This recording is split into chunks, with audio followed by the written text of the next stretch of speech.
Part 2, Chapter 1 of A Study in Scarlet by Sir Arthur Conan Doyle.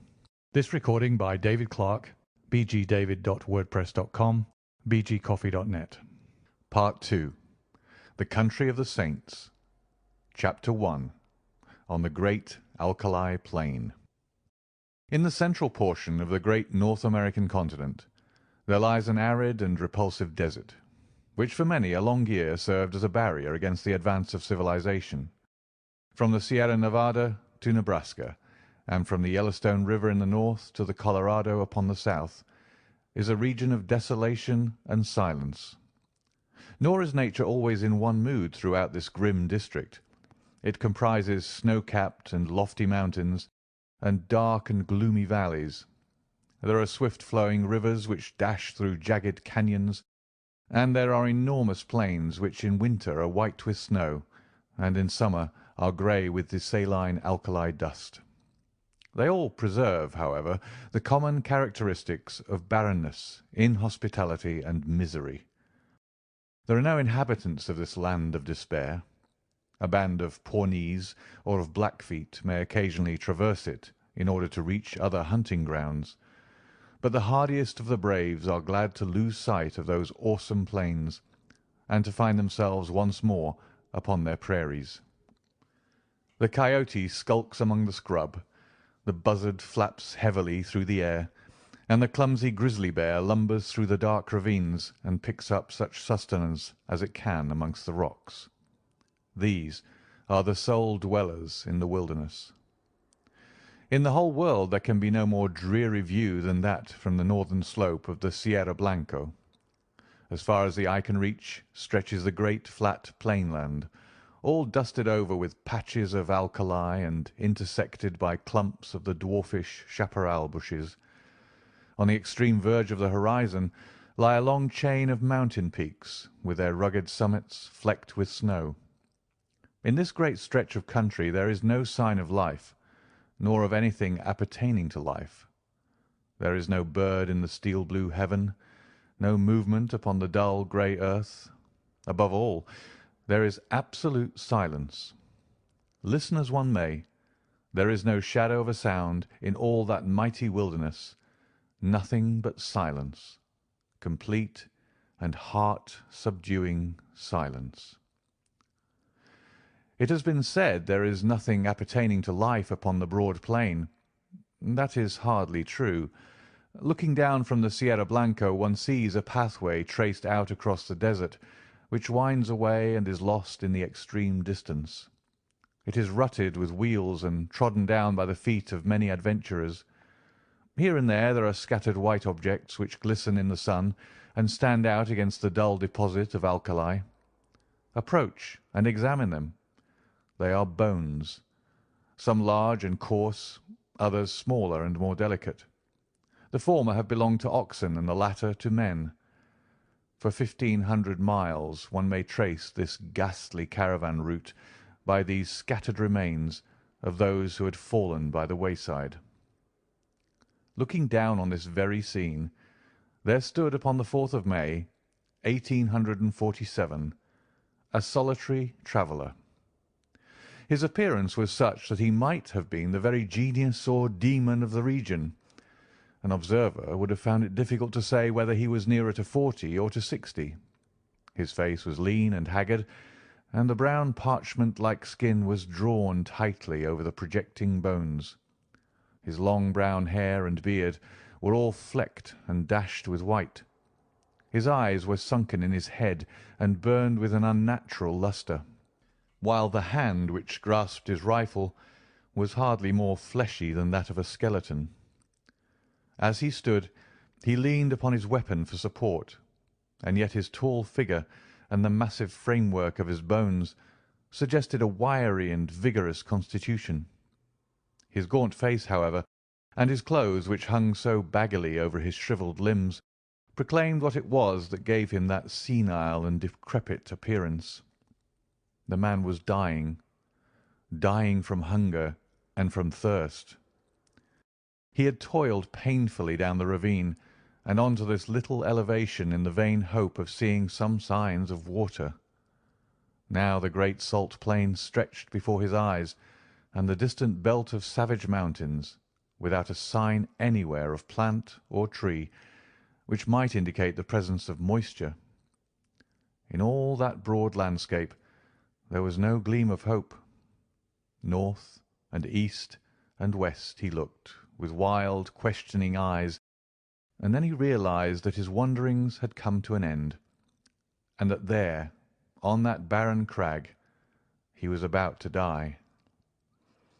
"Why not here, as well as in a feather bed 20 years hence?" he muttered, as he seated himself in the shelter of a boulder. Before sitting down he had deposited upon the ground his useless rifle, and also a large bundle tied up in a grey shawl, which he had carried slung over his right shoulder. It appeared to be somewhat too heavy for his strength, for in lowering it, it came down the ground with some little violence.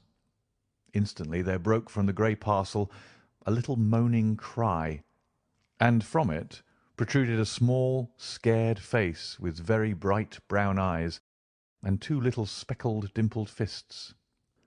"You've hurt me," said a childish voice reproachfully. "Have I, though?" the man answered penitently. "I didn't go for to do it." As he spoke he unwrapped the grey shawl and extricated a pretty little girl of about 5 years of age, whose dainty shoes and smart pink frock with its little linen apron all bespoke a mother's care. The child was pale and wan, but her healthy arms and legs showed that she had suffered less than her companion.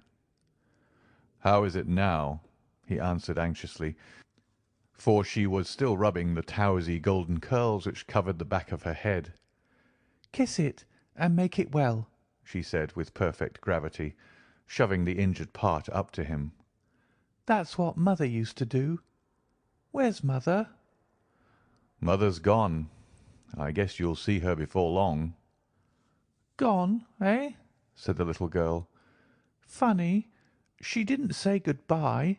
She most always did if she was just going over to Auntie's for tea, and now she's been away 3 days. Say, it's awful dry, ain't it? Ain't there no water, nor nothing to eat?" "No, there ain't nothing, dearie. You'll just need to be patient a while, and then you'll be all right. Put your head up agin me like that again, and you'll feel bullier. It ain't easy to talk when your lips is like leather, but I guess I'd best let you know how the cards lie. What's that you got?" "Pretty things, fine things," cried the little girl enthusiastically, holding up 2 glittering fragments of mica. "When we goes back to home, I'll give them to my brother Bob." "You'll see prettier things than them soon," said the man confidently. "You just wait a bit. I was going to tell you, though. You remember when we left the river?" "Oh, yes."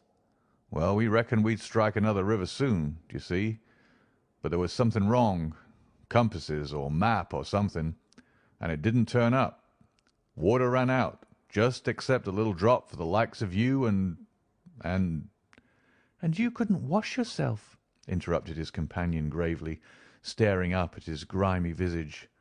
"No, nor drink. And Mr. Bender, he was the first to go, and then Indian Pete, and then Mrs. McGregor, and then Johnny Hones, and then, dearie, your mother." "Then mother's a deader too?" cried the little girl, dropping her face in a pinafore and sobbing bitterly. "Yes, they all went except you and me. Then I thought there was some chance of water in this direction, so I heaved you over my shoulder, and we tramped it together. It don't seem as though we've improved matters. There's an almighty small chance for us now." "Do you mean that we're going to die too?" asked the child, checking her sobs and raising her tear-stained face. "I guess that's about the size of it." "Why didn't you say so before?" she said, laughing gleefully. "You gave me such a fright. Why, of course, now as long as we die we'll be with mother again." "Yes, you will, dearie." And you too. I'll tell her how awful good you've been. I'll bet she meets us at the door of heaven with a big pitcher of water and a lot of buckwheat cakes, hot and toasted on both sides, like Bob and me was fond of. How long will it be first?" I don't know. Not very long. The man's eyes were fixed upon the northern horizon. In the blue vault of the heaven there had appeared three little specks which increased in size every moment, so rapidly did they approach. They speedily resolved themselves into three large brown birds, which circled over the heads of the two wanderers, and then settled upon some rocks which overlooked them. They were buzzards, the vultures of the west, whose coming is the forerunner of death. "Cocks and hens!" cried the little girl gleefully, pointing at their ill-omened forms and clapping her hands to make them rise. "Say, did God make this country?" "In course he did," said her companion, rather startled by this unexpected question. "He made the country down in Illinois, and he made the Missouri," the little girl continued. "I guess somebody else made the country in these parts. It's not nearly so well done. They forgot the water and the trees." "What would you think of offering up prayer?" the man asked diffidently. "It ain't night yet," she answered. "It don't matter. It ain't quite regular, but he won't mind that, you bet. You say over them ones that you used to say every night in the wagon when we was on the plains?" "Why don't you say some yourself?" the child asked, with wondering eyes. "I disremember them," he answered. "I hain't said none since I was half the height of that gun. I guess it's never too late. You say them out, and I'll stand by and come in on the choruses." "Then you'll need to kneel down, and me too," she said, laying the shawl out for that purpose. "You've got to put your hands up like this. It makes you feel kind of good." It was a strange sight, had there been anything but the buzzards to see it. Side by side on the narrow shawl knelt the two wanderers, the little prattling child and the reckless, hardened adventurer. Her chubby face and his haggard, angular visage were both turned up to the cloudless heaven in heartfelt entreaty to that dread being with whom they were face to face, while the two voices, the one thin and clear, the other deep and harsh, united in the entreaty for mercy and forgiveness. The prayer finished, they resumed their seat in the shadow of the boulder until the child fell asleep, nestling upon the broad breast of her protector. He watched over her slumber for some time, but nature proved to be too strong for him. For 3 days and 3 nights he had allowed himself neither rest nor repose. Slowly the eyelids drooped over the tired eyes, and the head sunk lower and lower upon the breast, until the man's grizzled beard was mixed with the gold tresses of his companion, and both slept the same deep and dreamless slumber. Had the wanderer remained awake for another half-hour, a strange sight would have met his eyes. Far away on the extreme verge of the alkali plain there rose up a little spray of dust, very slight at first and hardly to be distinguished from the mists of the distance, but gradually growing higher and broader until it formed a solid, well-defined cloud. This cloud continued to increase in size until it became evident that it could only be raised by a great multitude of moving creatures. In more fertile spots the observer would have come to the conclusion that one of these great herds of bisons, which graze upon the prairie land, was approaching him. This was obviously impossible in these arid wilds. As the whirl of dust grew nearer to the solitary bluff upon which the two castaways were reposing, the canvas-covered tilts of wagons and the figures of armed horsemen began to show up through the haze, and the apparition revealed itself as being a great caravan upon its journey for the west. But what a caravan! When the head of it had reached the base of the mountains, the rear was not yet visible on the horizon. Right across the enormous plain stretched the straggling array, wagons and carts, men on horseback and men on foot, innumerable women who staggered along under burdens, and children who toddled beside the wagons or peeped out from under the white coverings. This was evidently no ordinary party of immigrants, but rather some nomad people who had been compelled from stress of circumstances to seek themselves a new country. There rose through the clear air a confused clattering and rumbling from this great mass of humanity, with the creaking of wheels and the neighing of horses. Loud as it was not sufficient to rouse the two tired wayfarers above them. At the head of the column there rode a score or more of grave, iron-faced men clad in sombre, homespun garments and armed with rifles. On reaching the base of the bluff they halted, and held a short council among themselves. "The wells are to the right, my brothers," said one, a hard-lipped, clean-shaven man with grizzly hair. "To the right of the Sierra Blanco, so we shall reach the Rio Grande," said another. "Fear not for water," cried a third. "He who could draw it from the rocks will not now abandon his own chosen people." "Amen! Amen!" responded the whole party. They were about to resume their journey, when one of the youngest and keenest-eyed uttered an exclamation and pointed up at the rugged crag above them. From its summit there fluttered a little wisp of pink, showing up hard and bright against the grey rocks behind. At the sight there was a general reining up of horses and unslinging of guns, while fresh horsemen came galloping up to reinforce the vanguard. The word "Redskins" was on every lip. "There can't be any number of Injuns here," said the elderly man who appeared to be in command. "We have passed the Pawnees, and there are no other tribes until we cross the great mountains." "Shall I go forward and see, Brother Stangerson?" asked one of the band. "And I, and I," cried a dozen voices. "Leave your horses below, and we will await you here," the elder answered. In a moment the young fellows had dismounted, fastened their horses, and were ascending the precipitous slope which led up to the object which had excited their curiosity. They advanced rapidly and noiselessly, with the confidence and dexterity of practised scouts. The watchers from the plain below could see them flit from rock to rock until their figures stood out against the skyline. The young man who had first given the alarm was leading them. Suddenly his followers saw him throw up his hands, as though overcome with astonishment, and on joining him they were affected in the same way by the sight which met their eyes. On the little plateau which crowned the barren hill there stood a single giant boulder, and against this boulder there lay a tall man, long-bearded and hard-featured, but of an excessive thinness. His placid face and regular breathing showed that he was fast asleep. Beside him lay a little child, with her round white arms encircling his brown sinewy neck, and her golden-haired head resting upon the breast of his velveteen tunic. Her rosy lips were parted, showing the regular line of snow-white teeth within, and a playful smile played over her infantile features.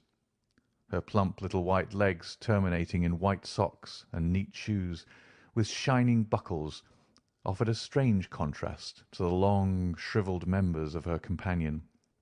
On the ledge of rock above this strange couple there stood three solemn buzzards, who at the sight of the newcomers uttered raucous screams of disappointment and flapped sullenly away. The cries of the foul birds awoke the two sleepers, who stared about them in bewilderment. The man staggered to his feet and looked down upon the plain which had been so desolate when sleep had overtaken him, and which was now traversed by this enormous body of men and of beasts. His face assumed an expression of incredulity as he gazed, and he passed his bony hand over his eyes. "This is what they call delirium, I guess," he muttered. The child stood beside him, holding on to the skirt of his coat, and said nothing, but looked all around her with the wondering, questioning gaze of childhood. The rescuing party was speedily able to convince the two castaways that their appearance was no delusion. One of them seized the little girl and hoisted her upon his shoulder, while two others supported her gaunt companion and assisted him towards the wagons. "My name is John Ferrier," the wanderer explained. "Me and that little un are all that's left of 21 people. The rest is all dead of thirst and hunger, away down in the south." "Is she your child?" asked someone. "I guess she is now," the other cried defiantly. "She's mine 'cause I saved her. No man will take her from me. She's Lucy Ferrier from this day on. Who are you, though?" he continued, glancing with a curiosity at his stalwart, sunburned rescuers. "There seems to be a powerful lot of ye." "Nigh upon 10,000, said one of the young men. "We are the persecuted children of God, the chosen of the angel Morona." "I never heard tell on him," said the wanderer. "He appears to have chosen a fair crowd of ye." "Do not jest at that which is sacred," said the other sternly. "We are of those who believe in those sacred writings, drawn in Egyptian letters on plates of beaten gold, which were handed unto the holy Joseph Smith at Palmyra. We have come from Nauvoo, in the state of Illinois, where we had founded our temple. We have come to seek a refuge from the violent man and from the godless, even though it be the heart of the desert." The name of Nauvoo evidently records recollections to John Ferrier. "I see," he said. "You are the Mormons." "We are the Mormons," answered his companions with one voice. "And where are you going?" "We don't know. The hand of God is leading us under the person of our prophet. You must come before him. He shall say what is to be done with you." They had reached the base of the hill by this time, and were surrounded by crowds of the pilgrims, pale-faced, meek-looking women, strong, laughing children, and anxious, earnest-eyed men. Many were the cries of astonishment and of commiseration which arose from them when they perceived the youth of one of the strangers and the destitution of the other. Their escort did not halt, however, but pushed on, followed by a great crowd of Mormons, until they reached a wagon, which was conspicuous for its great size and for the gaudiness and smartness of its appearance. 6 horses were yoked to it, whereas the others were furnished with 2 or at the most 4 apiece. Beside the driver there sat a man who could not have been more than 30 years of age, but whose massive head and resolute expression marked him as a leader. He was reading a brown-backed volume, but as the crowd approached he laid it aside and listened attentively to an account of the episode. Then he turned to the 2 castaways. "If we take you with us," he said in solemn words, "it can only be as believers in our own creed. We shall have no wolves in our fold. Better far that your bones should bleach in this wilderness than that you should prove to be that little speck of decay which in time corrupts the whole fruit. Will you come with us on these terms?" "Guess I'll come with you on any terms," said Ferrier, with such emphasis that the grave elders could not restrain a smile. The leader alone retained his stern, impressive expression. "Take him, Brother Stangerson," he said. "Give him food and drink, and the child likewise. Let it be your task also to teach him our holy creed. We have delayed long enough. Forward! On! On to Zion! On! On to Zion!" cried the crowd of Mormons, and the words rippled down the long caravan, passing from mouth to mouth until they died away in a dull murmur in the far distance. With a cracking of whips and a creaking of wheels, the great wagons got into motion, and soon the whole caravan was winding along once more. The elder, to whose care the 2 waifs had been committed, led them to his wagon, where a meal was already awaiting them. "You shall remain here," he said. "In a few days you will have recovered from your fatigues. In the meantime, remember that now and forever you are of our religion. Brigham Young has said it, and he has spoken with the voice of Joseph Smith, which is the voice of God." End of chapter 1.